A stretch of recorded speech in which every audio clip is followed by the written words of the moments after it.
Rigging jobs often involve many different kinds of equipment. So far, our experience includes using tools like hoists and slings for complex maneuvers and jacks and rollers for heavy loads. This unit deals with other kinds of specialized rigging equipment, cranes and scaffolds. In each case, we'll be talking about technique and safety. Cranes are lifting devices with two functions: to lift a load and to take it somewhere else. Although there are many different kinds of cranes, they can be divided into two basic groups. Cranes with bridges, including this overhead traveling crane and this gantry crane, and cranes with booms that can tilt and pivot around a central axis. Some booms are extendable as well, and many boom cranes are mobile. We'll be talking about each of these two kinds of cranes. We'll see how they're used, what the controls are, and how they're inspected for safety. In this section, we're going to be specifically dealing with bridge cranes. We'll start with overhead traveling cranes. These cranes have a bridge that travels along a set of rails. The operator's cage is usually attached to the bridge and moves along with it as the crane travels. The hoist is mounted on a trolley that rolls back and forth along the bridge. This allows the crane to operate in three directions: right and left, forward and back, and up and down. Inside the cage are the controls for each of the crane's functions. Often they're in the form of levers that can be pushed left or right from a central neutral position. This is a typical control arrangement, although it varies from crane to crane. On the right is the control for bridge travel. Pushing the lever to the right rolls the bridge to the right. Pushing to the left rolls the bridge to the left. When the control is returned to the neutral position, the bridge coasts along until it runs out of momentum. A foot brake is provided to stop the bridge when it's traveled far enough. Others brake automatically when the travel control is released. Next to the bridge travel control is the trolley lever. Pushing the control to the right sends the trolley forward. Pushing it to the left racks the trolley in your direction. Some overhead crane trolleys don't have brakes, so it takes a certain amount of practice to get a feel for just how far the trolley will coast before stopping. To the left of the trolley control are the hoist levers. Like many overhead cranes, this one has two hoists, one for the main hook and one for a smaller auxiliary hook. Pushing the lever to the right lowers the hook, and pushing it to the left raises it. Although these controls are only typical examples, most overhead cranes have similar controls, although they may be in a different arrangement. Many have variable speed controls. The farther you push or pull a lever, the faster the crane moves. Braking capabilities also vary from crane to crane. Some brake automatically, while others have foot brakes, electrical brakes, or both. Gantry cranes are fairly similar. The main difference is that gantry cranes support their bridge on legs that travel on rails at ground level, while the rails for an overhead crane are on the same level as the bridge.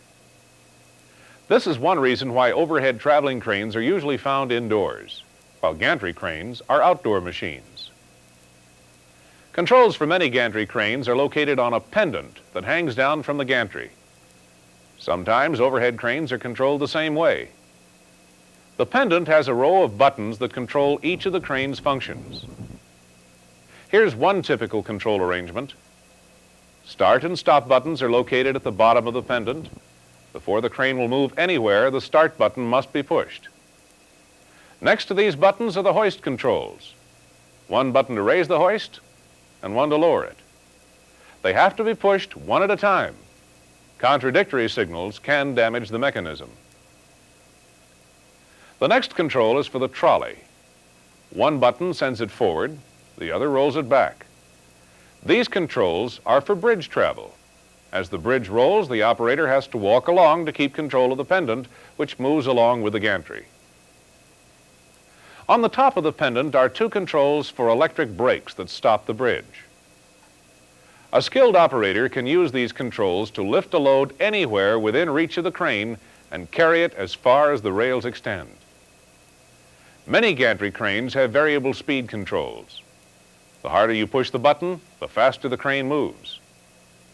Simple as the controls are, gantry cranes, like any other piece of powered equipment, require practice before an operator can have the kind of control that distinguishes him from an amateur.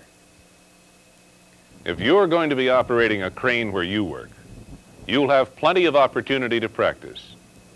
Often, crane operators have to be tested and certified on each crane they operate, and people who aren't certified aren't allowed to use the crane. Even if you're not going to be a crane operator yourself, a good knowledge of their capabilities and limitations will make a better all-around rigger. If you're working with a crane operator, you'll have to know just what he can and can't do, and know how to give signals properly. A little later on, we'll be talking in greater detail about operating overhead cranes. We'll see how periodic and daily inspections are performed and learn some of the techniques that crane operators use to make their jobs safer and easier. Until then, study Section 1 of your text and ask your instructor about any questions you have.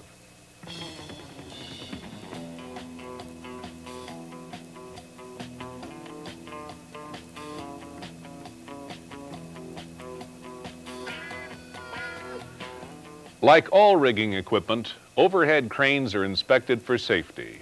They're inspected before every use, and periodically, at intervals of no longer than a year, cranes must be given a thorough inspection by an expert. This expert is responsible for documenting the condition of the crane in complete detail. Right now, he's listing his comments about the operating controls. He's been testing each control for bridge travel, trolley action, and hoist performance to see if they need adjustment or repairs. As he continues the inspection, he checks every part of the crane for damage. Bent or cracked parts, loose bolts or rivets, and cracked or worn sheaves and hoist drums can not only impair the performance of the crane, they can be safety hazards also.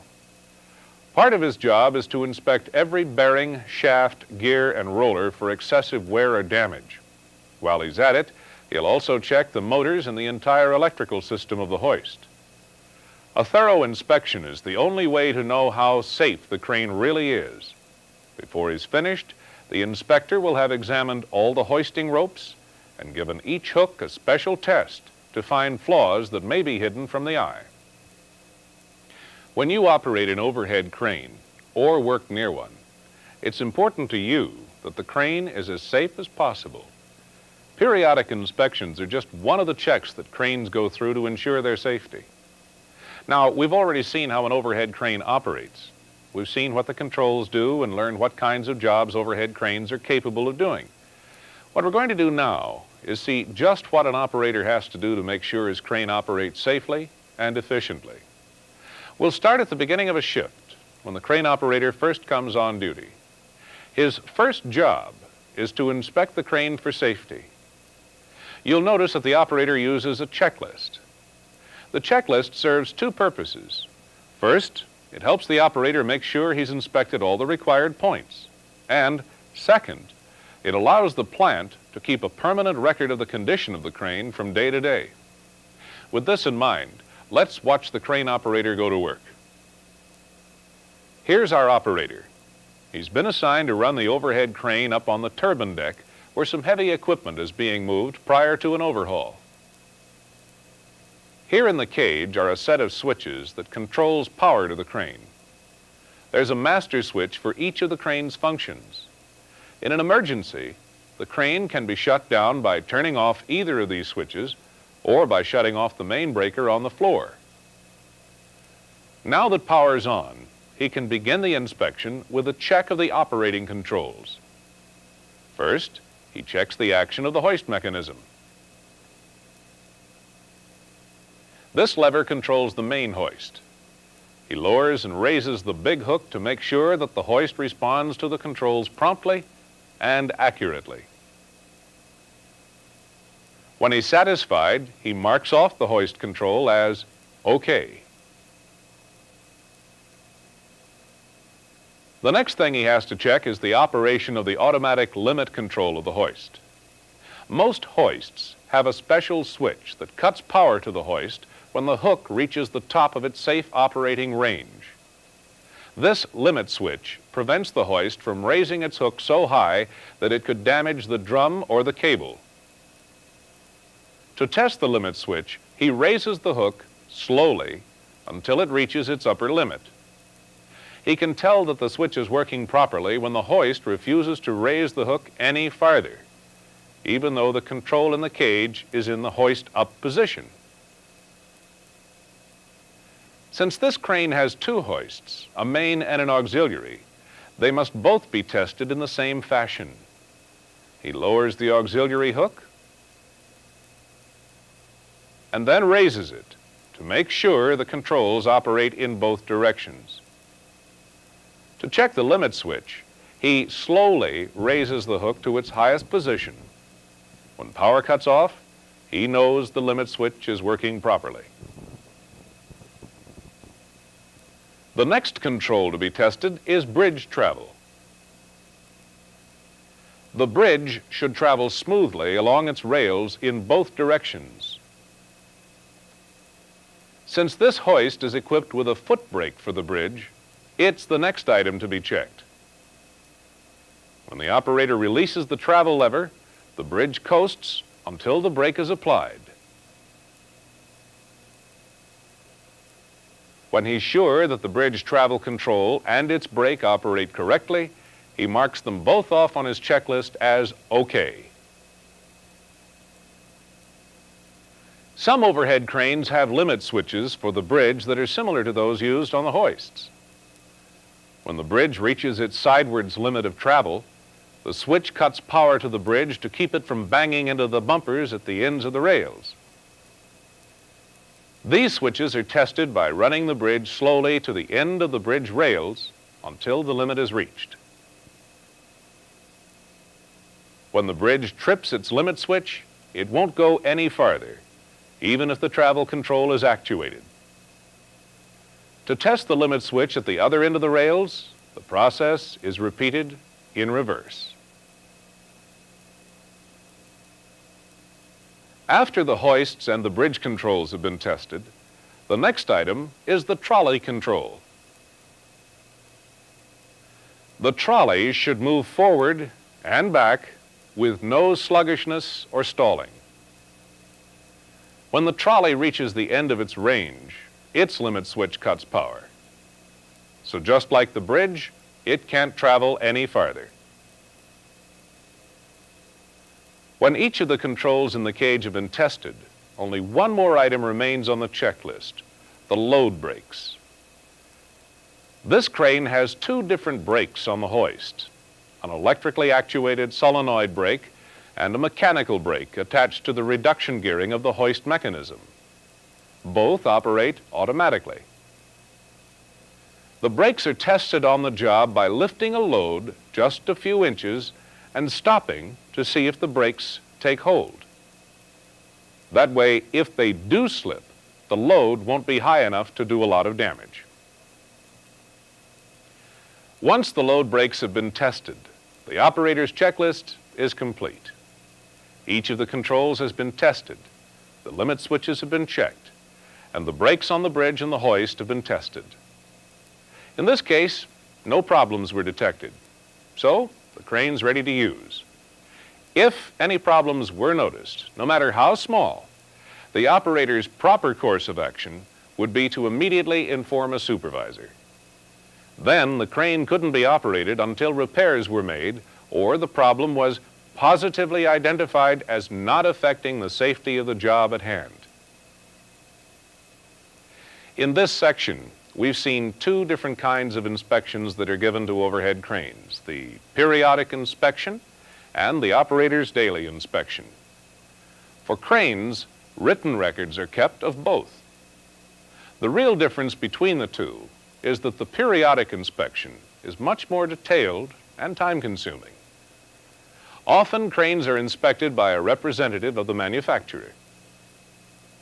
In the next section, we're going to see a typical job performed with an overhead crane, and see how the operator controls the crane and the load. Until then, read Section 2 of your text and work the exercises.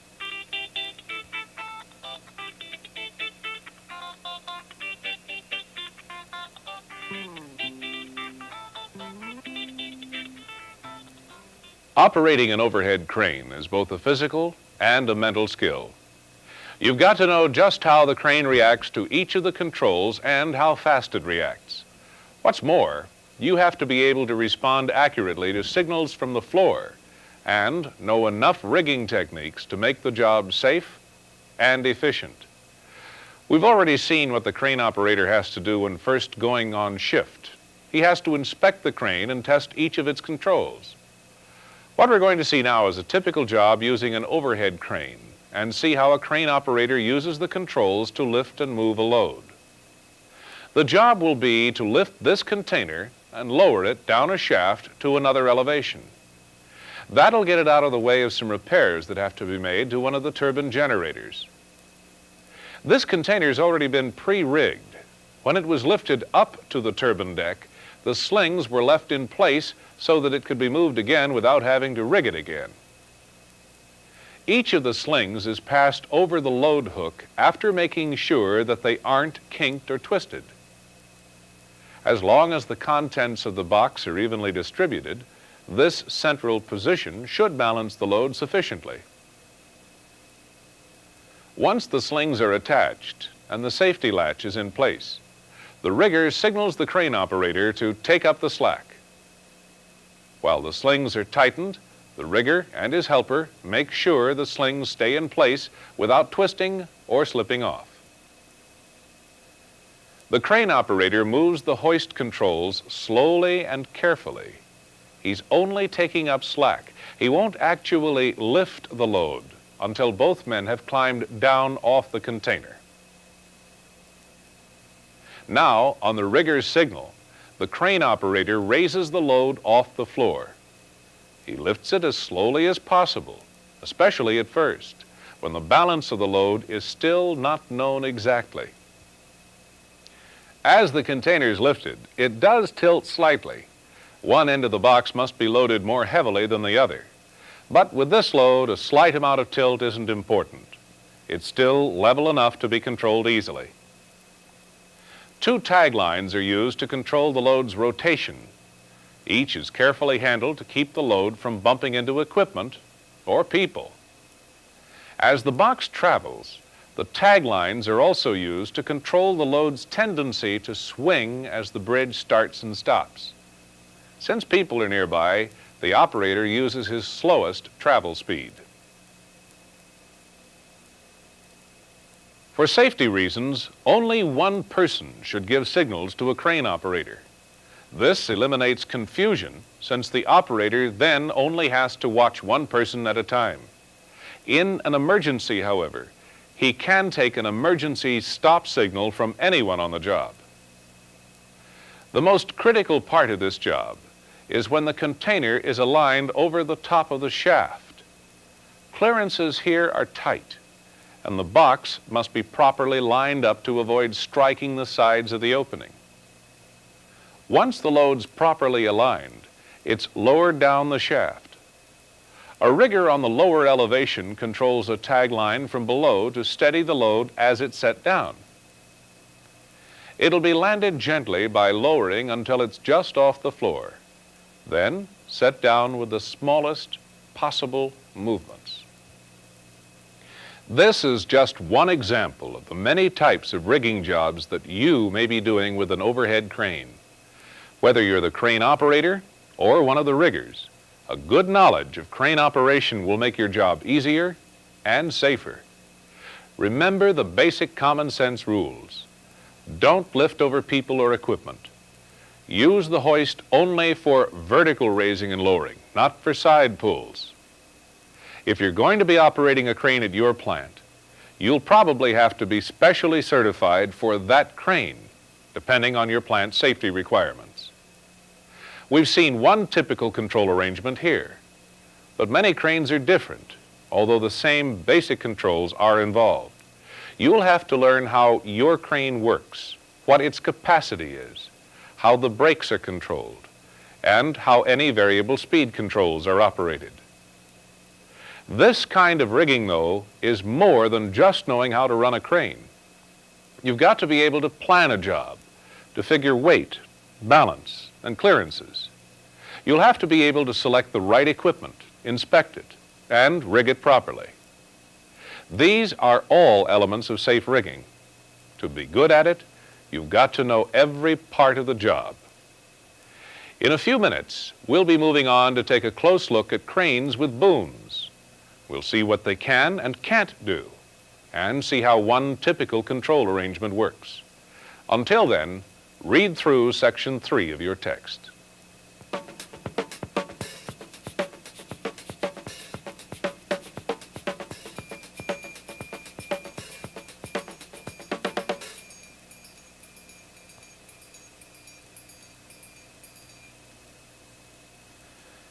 So far, we've been talking about overhead and gantry cranes, cranes with bridges. In this section, we're going to take a look at the capabilities and limitations of cranes with booms. Boom cranes come in all shapes and sizes. Although some are fixed in one location, many are mobile. This is a model of a boom crane that travels on crawler treads. Some of them have booms whose length and position is controlled with cables attached to winches in the body of the crane. Others are hydraulically operated. What they all have in common is a boom. The boom enables these cranes to reach over obstructions and lift or lower loads that couldn't be reached with an overhead or gantry crane. The boom can tilt up and down, and the entire crane can pivot around a central axis to swing the boom right and left. Some can extend and retract the boom. Let's look inside the cab and see how these movements are controlled on this hydraulic boom crane. Next to the steering wheel are a set of control levers. Each one controls a different function. Starting on the left, we have the swing lever. Pulling the lever down swings the boom to the left. Pushing the lever up pivots the crane to the right.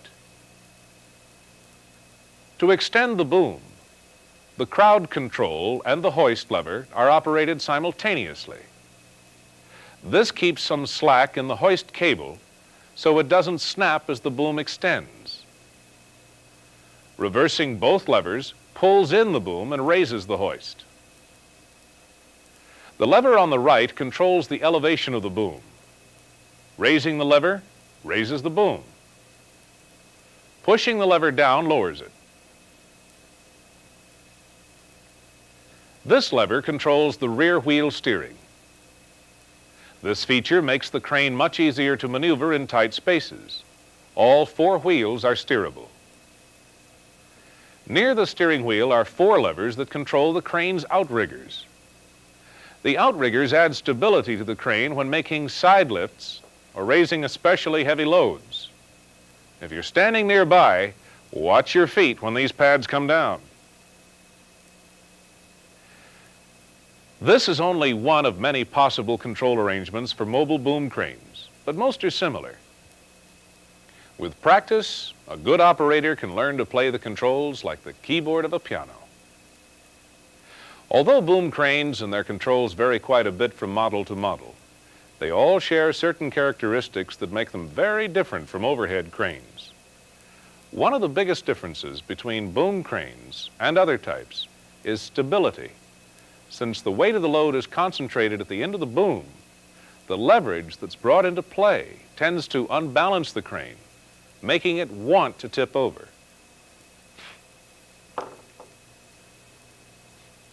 For this reason, the maximum capacity of a boom crane depends not only on the strength of the hoist, the lift rope, and the boom, but also on the radius of the boom.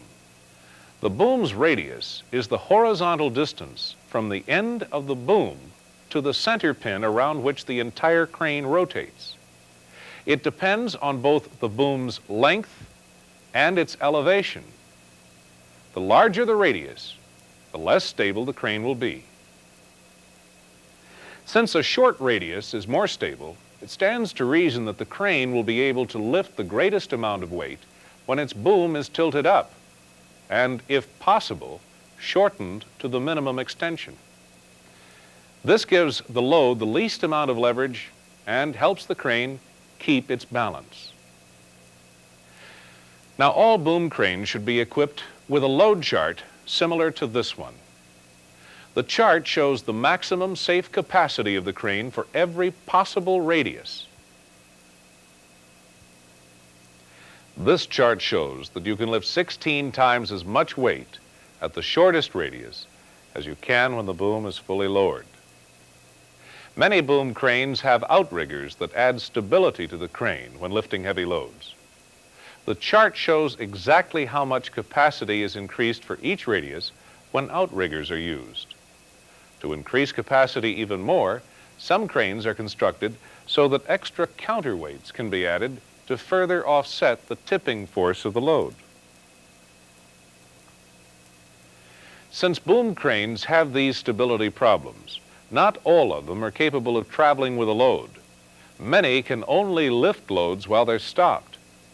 If your crane can travel with a load, the load chart tells you just how heavy a load you can travel with and how fast you can move it.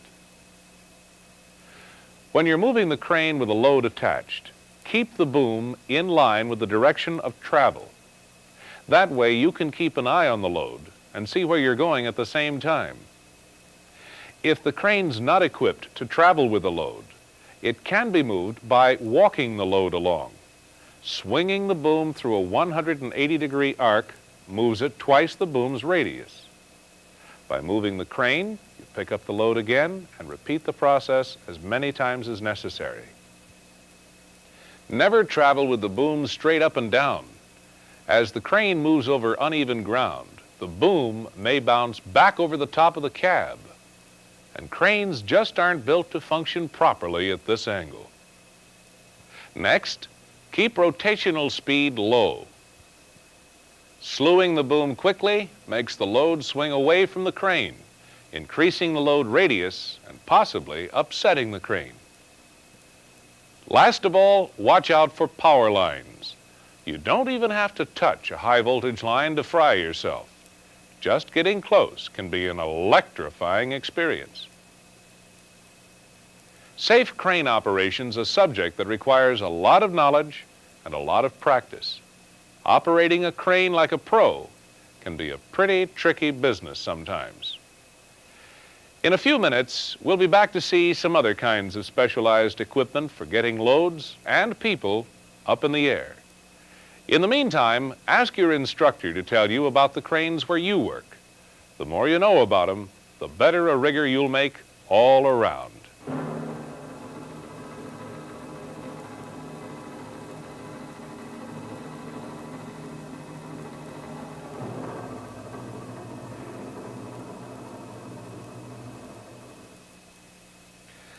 While we've discussed rigging, we've seen a lot of different ways to lift objects with cranes, jacks, or hoists.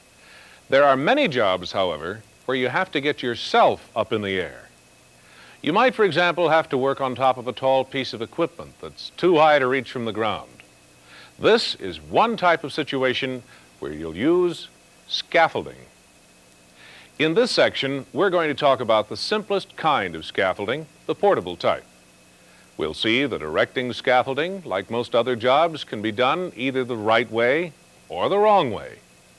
When it's your neck, make sure it's done the right way. This kind of scaffold's made of end pieces called bucks and tubular braces. The braces scissor out and attach to the buck's top and bottom. On this buck, the braces are slipped over studs and secured with nuts. Since the nuts themselves don't actually support any weight, screwing them on finger tight is good enough. When both the bottom and the top are secured to the first buck, they'll hold it upright while the second buck is brought into position. When building this kind of scaffold, it's important that opposing bucks and braces are the same size. That keeps the scaffold square and level. Braces are attached to this buck in a slightly different way. Instead of being fastened with nuts, the braces slip over the studs and are secured with toggles to keep them from slipping off. The second set of braces is attached just like the first one. Generally, it's a good idea to fasten both bottom corners first. Then it's easier to scissor the braces up and attach them on top. Notice that the braces form X's on either side of the scaffold. This is important for structural reasons. Scaffolds are designed to support weight, just like a bridge or a trestle. So the main structural principle is the same, opposing triangles. This diagram shows an X construction similar to that of the scaffold we just saw. The opposing triangles give the scaffold rigidity, since they would individually tend to collapse in opposite directions.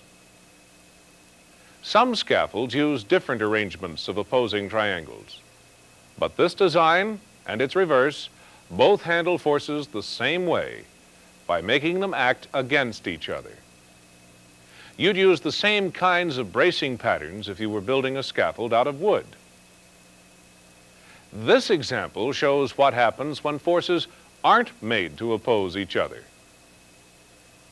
The structure has no rigidity and can't handle side forces.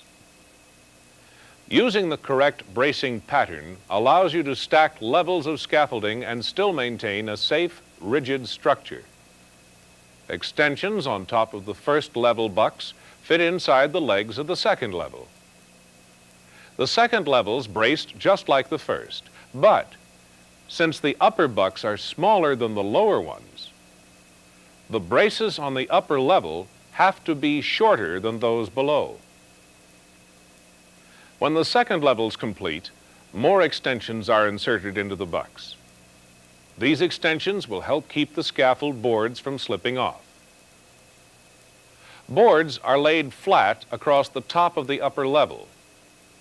The boards should extend equally from both sides of the scaffold, so they'll be centered and balanced. Many scaffold boards are made with small blocks of wood on their ends to keep them from sliding off of the top bucks.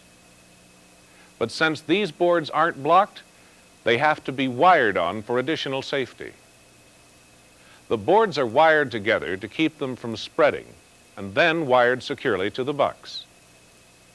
It's important to take all the safety precautions you can when working from a scaffold, or you may end up taking the down elevator express. Now, since these guys aren't that anxious to get down in a hurry, they're careful to attach their lifelines to a secure point above their waists to reduce the distance of an accidental fall. If they were working around energized electrical equipment, they'd have to use fiber rope lifelines or electrically ground their metal lines to avoid shock. Now they can go to work, confident that their scaffold is strong and secure. And since they've got their lifelines on, they know that even if something did happen, they'd still be hanging around. Portable scaffolding is something you'll encounter time and time again on the job. There are a lot of different kinds. This one, for example, clips together with no extra fasteners. But whatever kind you use, remember, it's only as strong as you make it. There are really only a few key points to keep in mind. First, make sure opposing bucks are the same size and the braces are the right size for the bucks. Next, be certain that braces are correctly installed and scaffold boards are strong and securely attached. Finally, whenever you're working at a height, wear a lifeline and safety belt. That much is just plain good sense. In a moment, we'll be back to see some other equipment, powered scaffolds. These are devices that either hydraulically or pneumatically lift you up to the height of the work. But before we go on, look through section 5 of your text for some additional information about portable scaffolding.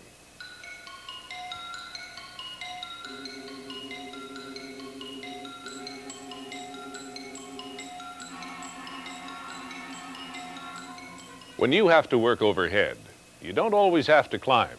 Sometimes you can ride. Powered scaffolds are devices that can raise you up to the level of an overhead job. We're going to talk about two main groups of powered scaffolds: the pneumatic kind and hydraulic lifts. Each of these types has its advantages and disadvantages. We'll be talking about both, and we'll see how they're rigged, how they work, and how to use them safely. We'll start with pneumatically powered scaffolds. These pneumatic scaffolds are called spiders. Here, two spiders are being used with a platform called staging between them.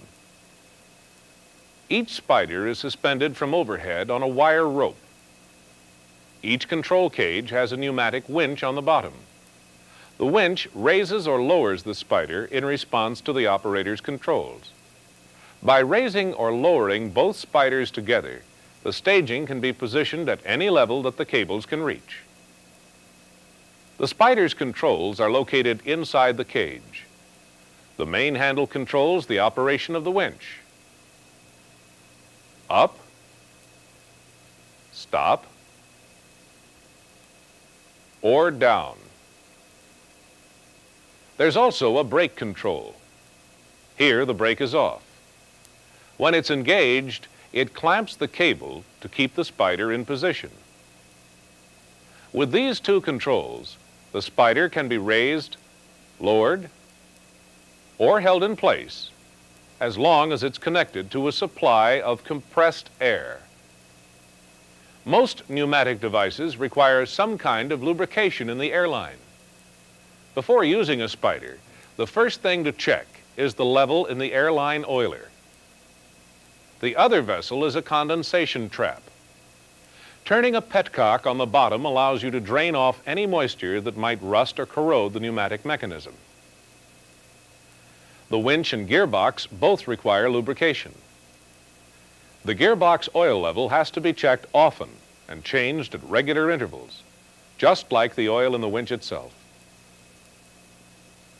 Well, we've seen what the controls look like and looked at a couple of the points you have to check before rigging a spider. Now let's see just how they're rigged. Here's where two spiders are rigged at the top of a boiler. Each cable is secured in a double-wrap choker. The strong pipe they're attached to is covered with cloth to insulate the cable electrically from the boiler itself. Otherwise, with any welding going on, there'd be a chance that the wire rope could ground out, causing an arc that could weaken or even sever the cable. A safety rope is attached nearby. Both the cable and the safety rope go down through this opening. The cable's insulated again at this point with a rubber hose. The cables are attached to the winches on each spider, and the safety ropes pass through special blocks on the worker's safety belts that cinch the rope tightly when tension's put on it. Spider staging is just one kind of pneumatically powered scaffolding, but since it's both common and fairly typical, it's the only pneumatic scaffold we'll cover now.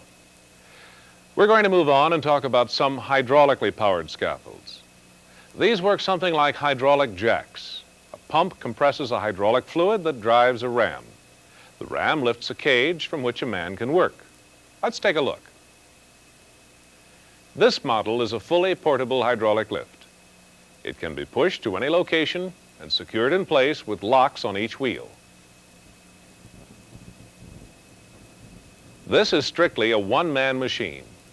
A ladder on the side makes it easy for the operator to get up and down. A control box on a cable allows him to control the lift from the cage. Since this lift has an electrically powered hydraulic pump, there's no internal combustion engine and no need for fuel. However, you do need to plug it into an electrical outlet. But there is a special provision in case of power failure. There's a handle on the side of the unit that allows you to operate the hydraulic pump manually. That way, the lift can always be raised or lowered, even if there's no electric power available. There are many similar machines made by other manufacturers. Here's one example. It has a larger capacity and raises somewhat higher than the last one we saw, but it's operated in much the same way. Just as before, the control box is operated by a man in a cage. One big difference between the two kinds we've seen is that this model has to be more thoroughly set up before use. Part of the reason why is its greater reach. When this scaffold's pushed into position, its wheels are jacked up off the floor to hold it in place and to level the rig. Then, collapsible outriggers are spread out and adjusted to the right height. When assembly is complete, the scaffold has a secure platform that's stable and level. Whatever kind of powered scaffold you use, you're going to have to become familiar with your particular type. If you use pneumatic scaffolds like this one, you'll need to know how to rig them properly as well. Since every model is somewhat different, practicing with the units used at your plant is the only way to get to know the techniques and precautions required. That goes for all of the different kinds of equipment we've seen in this unit, including boom cranes, gantry cranes, and overhead traveling cranes. Learning how to operate specialized equipment isn't something that's done overnight. It takes experience and practice. If you're going to be operating these machines at your plant, your instructor will be able to give you detailed instruction and practice exercises to help you develop the experience you need. But even if you're not going to be a crane operator or work from spiders and other powered scaffolds, you've got a basic grasp of what's involved and what kinds of things are crucial to safety. That'll help you whenever you work alongside equipment operators and have to coordinate your efforts with theirs. Throughout this series on rigging, we've stressed that being a good rigger depends on a combination of a lot of different things: planning a job, inspecting the equipment, and using it effectively and safely. When it comes down to it, it's really up to you. Rigging can mean lifting and moving just about anything. And it's personal experience and knowledge of tools that makes a rigger what he is. When you're practicing with rigging equipment, keep that fact in mind. And remember, rigging isn't a dangerous job unless you make it that way.